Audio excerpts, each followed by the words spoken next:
the Announcement. announcement from the president. Correct. And he does say that he is appointing Professor Kachalia in terms of Section 91(3)(c). Correct. You don't have a problem with that because he can. No, I do. I do. You can't do that. You can't appoint someone in terms of 91(3)(c) as acting minister. That's why the thing doesn't make sense. Well, there are different sentences. I thought that you said that was in the future tense. No. Okay. What is in the future tense? No, what is in the future tense is Gweda Mantashe's appointment, Minister Gweda Mantashe's appointment. Appointment. Yes. Okay, all right. So he said he's appointing him in terms of Section 91(3). C, yes. C. And does he say, I'm appointing him as an acting minister in terms of Section 91(3)? Yes, that's what he's saying, Justice Tshiqi. Let's say it says read it? one, Can two. you read it? Oh, sorry. Okay. Please read it for me. Yes. Okay. Sentence 1, 2, 3, 4, 5. Yeah. Let's start with that one. Yeah. I have decided to appoint Professor Firoz Kachalia as acting Minister of Police. Simple. Ends there, yes. Yes. And then the Next, reference, yes. then the reference to Section 91(3). Yes, but then he says, in the same breath, I am appointing Not Professor the same. Kachalia in terms of Section 91(3)(c) of the Constitution, which empowers the President to select no more than 2 ministers, not acting ministers, from outside the National Assembly. In other words, I want us to take it step by step because the Yes. reference to 91(3). yes, He doesn't say as an acting minister in terms of Section 91(3). So that one is a standalone sentence that is appointing him in terms of Section 91(3)(c). outside of what he just said a minute ago. Yes, no. I understand. I'm saying there are 2 sentences. Where I'm getting to, Mr. Mpofu, once he's appointed him, I'm saying he's got a right to appoint a minister Yes, in terms of Section 91(3). yes. And he appointed Mr. Kachalia in terms of that section. That's what he says.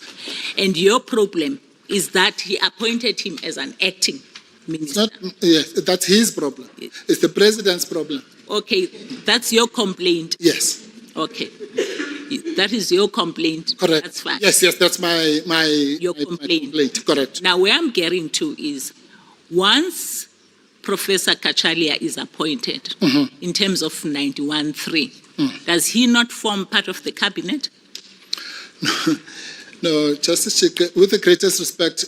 No. I'm trying to unpack this thing for you, Yes. with Yes. you, so that If now, not, when I come out of here, my thinking is very yes, no, I understand.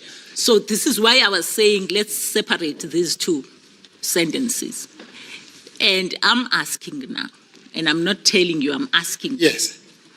whether when he then gets appointed, he becomes part of the cabinet or not. If you mean. If he is appointed, Yes.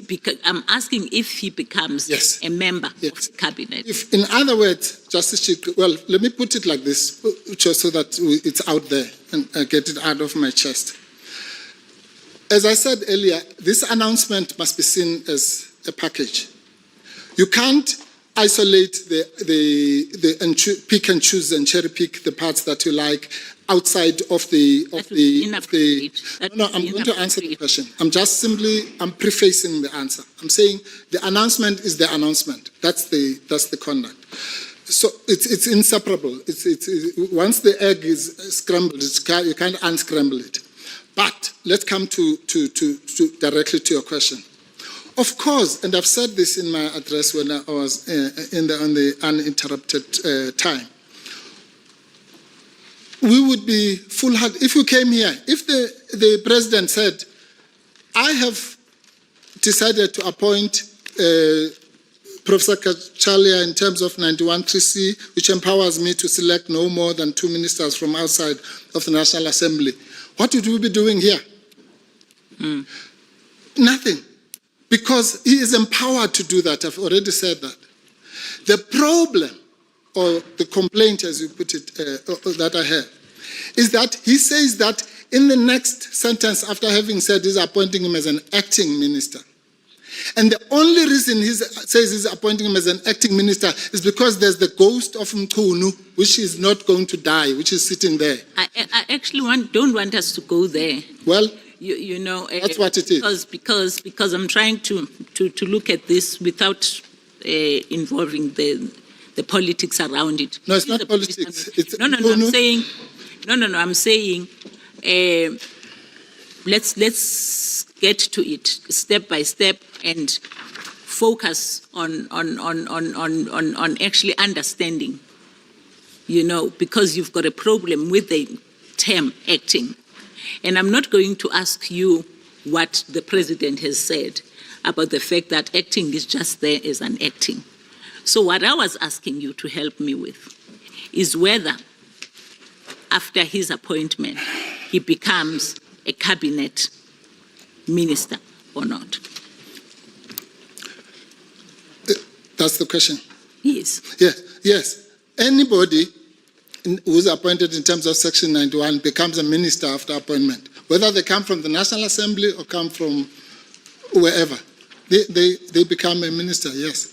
So once he has become a minister, then the president, and the reason, if you can just be patient with me, you know that there are certain ministers, for instance, who are ministers in the presidency.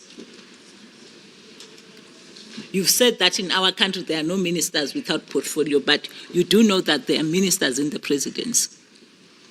I'm just making an example of that.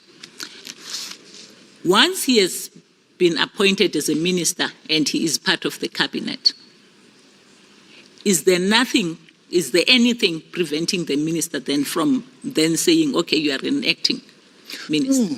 If there was something wrong with that, Justice Tshiqi would be attacking the appointment of Minister Mantashe. How can there be anything wrong with appointing a minister as acting? That's what Section 98 says. So what we are attacking, the complaint is the fact that the minister in his press release, the president in his press release said that I'm appointing Professor Khatshaliya as an acting minister. The use of the word acting when he was making the press release. No. It's not about the press release. Go to page 91 of the President's affidavit.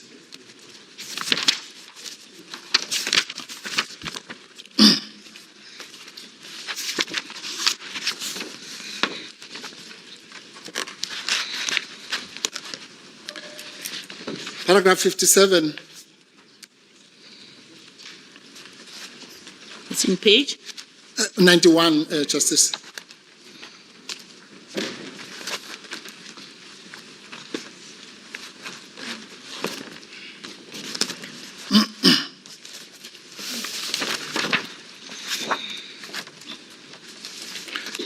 Paragraph 57, the President says, long after the announcement, last week, I have outlined the above reasons why, given the nature of seriousness of the allegations against Minister Mkhunu, which that's what it is, it's not politics.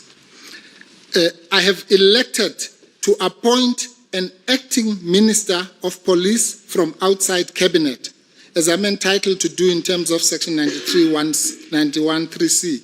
That is wrong. There's no such, that sentence, which is not in any announcement, is constitutionally confused. I've elected to appoint an acting Minister of Police from outside of Cabinet. You can't do that. Okay, all right, Mr. Mpofu. Thanks about those responses. Even though I can read from your body language, you are irritated with me. No, I'm not. Can you both take a deep breath? I'm very happy with you, Justice Tshiqi. Can you both take a deep breath and proceed? No. Okay. No, I'm not. I really am not. Maybe I'm just not looking as I should. But on a more serious note, Justice Tshiqi, I get what you say, and that is why I said in my address, this thing would have been if one didn't want to do these machinations, which you call politics, then this thing would be very simple. Because the president would have done exactly what you're saying. He would have simply said, I've looked at this thing. He had two choices, by the way, because our learned friends keep on saying, well, they're goading us. Yeah, why are you saying he must dismiss him? He must dismiss him. Forget about dismissing. He had a choice to retain him. He could have said, I don't care what Mkhwanazi is saying. I'm retaining him. But once you decide to retain him, then obviously you then can't have someone acting in his place. Or he could have dismissed him. And had he dismissed him, then what you're saying would apply. It would have been... Let's move to another point. Yes. Perhaps this will also need some kind of a patience so that you can explain this to me. Yes. I'm looking at the Constitution concerning exclusive jurisdiction. Right. And in my thinking, I'm saying the complaint concerns the exercise of a power and how the president has exercised the power. And yet the Constitution talks about failure to fulfill a constitutional duty. So what's this constitutional duty that he has failed? Okay. Because I thought that the complaint is that he established a commission of inquiry and he put Minister Mkuno on special leave. And you disagree with that. You disagree with the fact that he adopted that approach. You disagree with the fact that he appointed a commission of inquiry. And then the third one was the appointment of Professor Kachalia as an acting, as an acting minister instead of just being a minister. So now I'm grappling with what is the constitutional duty that he has failed. All right. Thank you, Justice Tshiqi. Okay, what was said in the EFF1 case, and my vote counts, and all the other cases, is that the failure, and that's in any event a reflection of 167 4E. Once the complaint is the failure of the, remember, I'm sorry to do this, but let's start from the beginning. According to Gaba, this court said, when you are looking at jurisdiction, you look at the pleadings, what is alleged. Whether we're going to win or not, that's a different matter. But what has been pleaded, okay? So what has been pleaded in this case is that in doing all these things, and I'm not going to count all of them, the president failed to uphold the Constitution in terms of Section 83B, okay? Now we know from EFF1 that that is not enough, because otherwise it would mean every time the president does something, you say he failed to do, to uphold the Constitution and so on. So there are, what shall we call it, limiting mechanisms which say that that broad power in 83 must be coupled with a specific, agent-specific presidential power, right? What, therefore, are the agent-specific powers that are at play here? I've already made the example again when I was doing my introduction, that just let's take the discussion that you and I were having. Once the president decides to have an acting minister, as it says here, then he has a duty, a constitutional obligation to ensure that that person is a cabinet minister, right? An existing cabinet minister. So that's one. Two, I'm just using that as an example. There are many other, I could use 91(2) as well. Yeah. But let me jump to what I call the constitutional, or rather, the oath of office. In his oath of office, which obviously only accrues to him, He has undertaken to follow the prescripts of the law to the best of his conscience, not to favor his friends, as we have alleged, rightly or wrongly.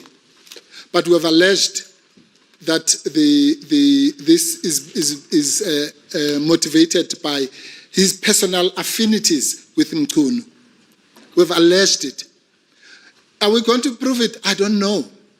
But we have alleged it, and that is a breach, at least a prima facie breach of his obligations to exercise his conscience and not do strange things like that. Okay. So let's move to something else. Yes. Because my colleagues, I'm sure they are very eager to ask their own questions.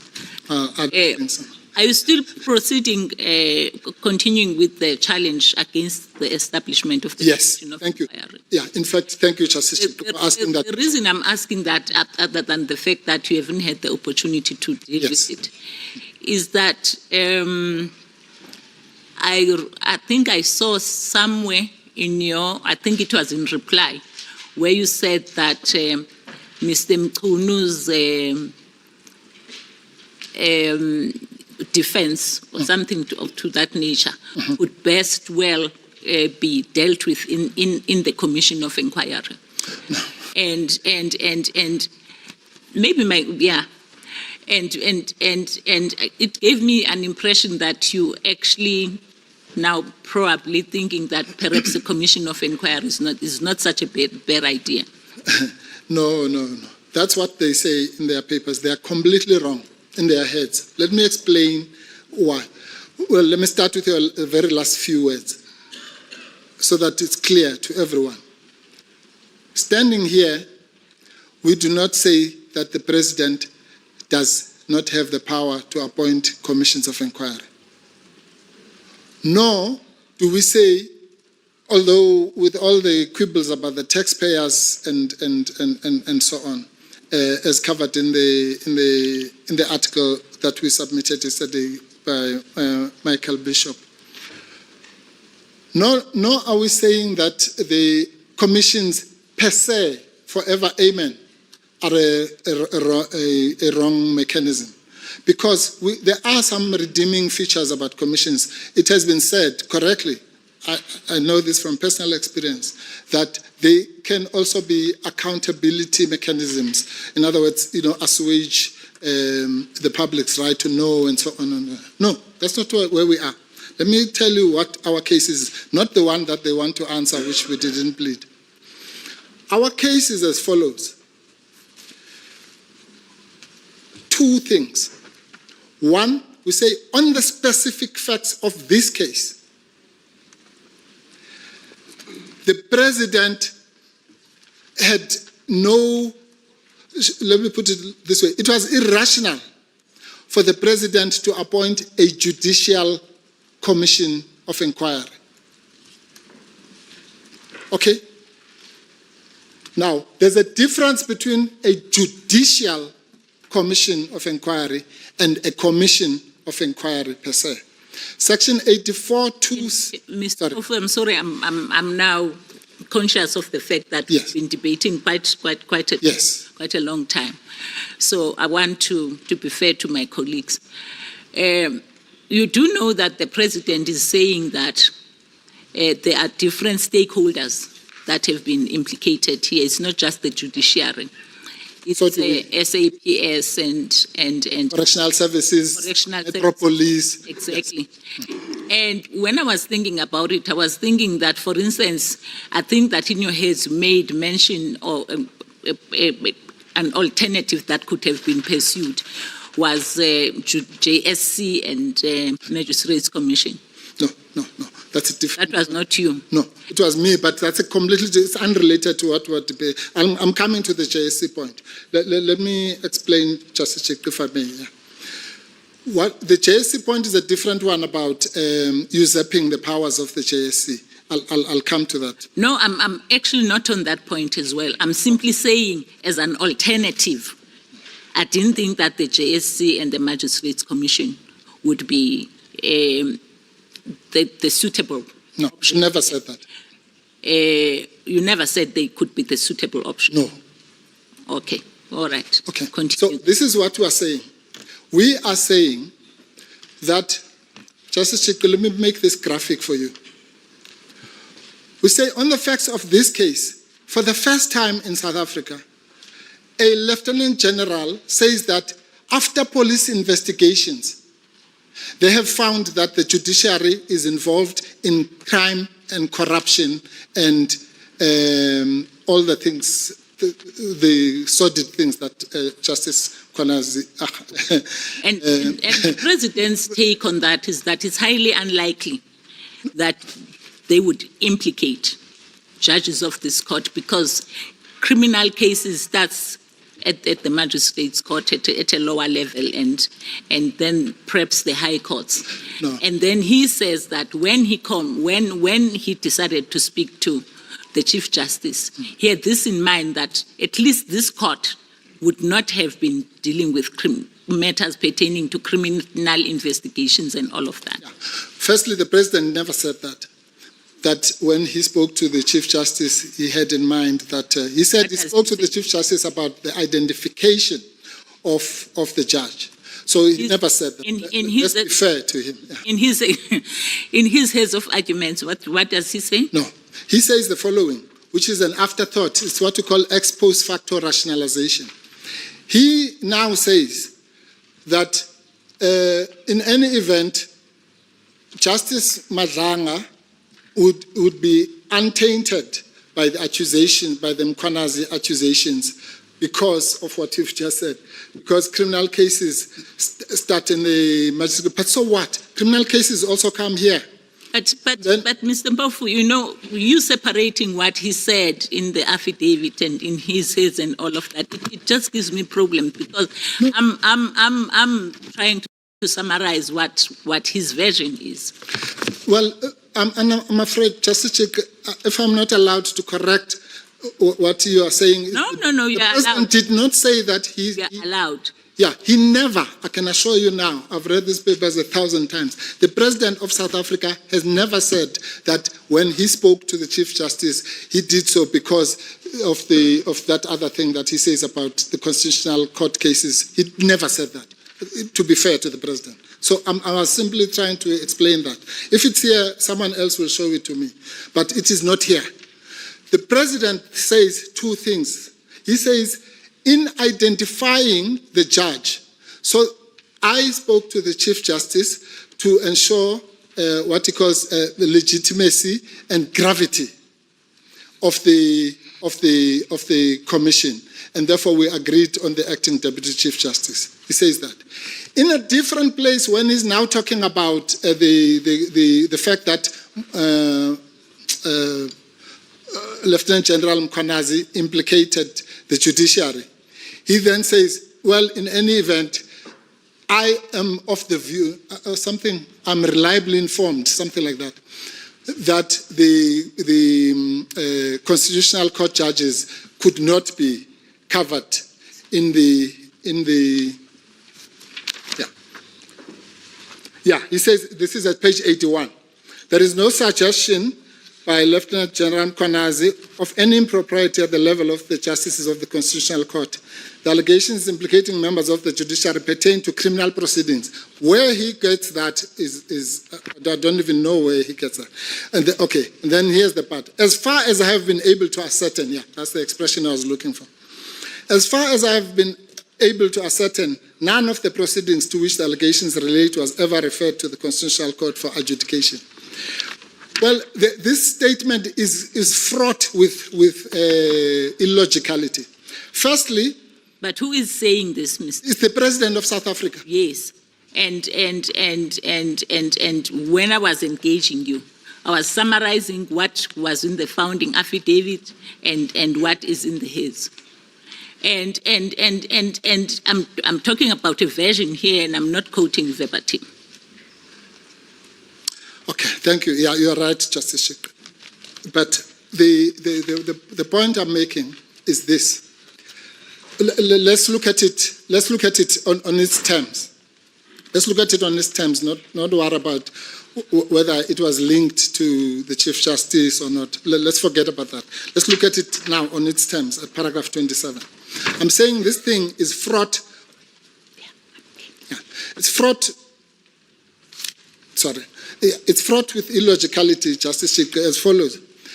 You can't come for the first time in your answering affidavit and say that there's no suggestion in Lieutenant General Mkhwanazi of any impropriety at the level of the justices of the Constitutional Court. Where does that come from? Justice Madlanga, who's part of the judiciary, all Lieutenant General Mkhwanazi said was, he never said judges in the magistrate court, in the high court, in the SCA, in what he said, the judiciary as an institution is implicated in drug dealing, in the cartels, in the money laundering or whatever the things. Now, let me say this very clear. I am sitting here, now I'm speaking for myself. I do not believe that those allegations, cover the entire judiciary at West. It would be ridiculous. But that's not the point. The point is this, Justice Tshiqi. The institution, and the President uses that word, by the way, in his announcement, or rather in the terms of reference, the institutions that have been accused include the judiciary. Now picture this, Justice Tshiqi, in your own mind. We are in a court of law. Complainant is Lieutenant General Mkhwanazi. And he says, the accused are the Metro Police, the judiciary, the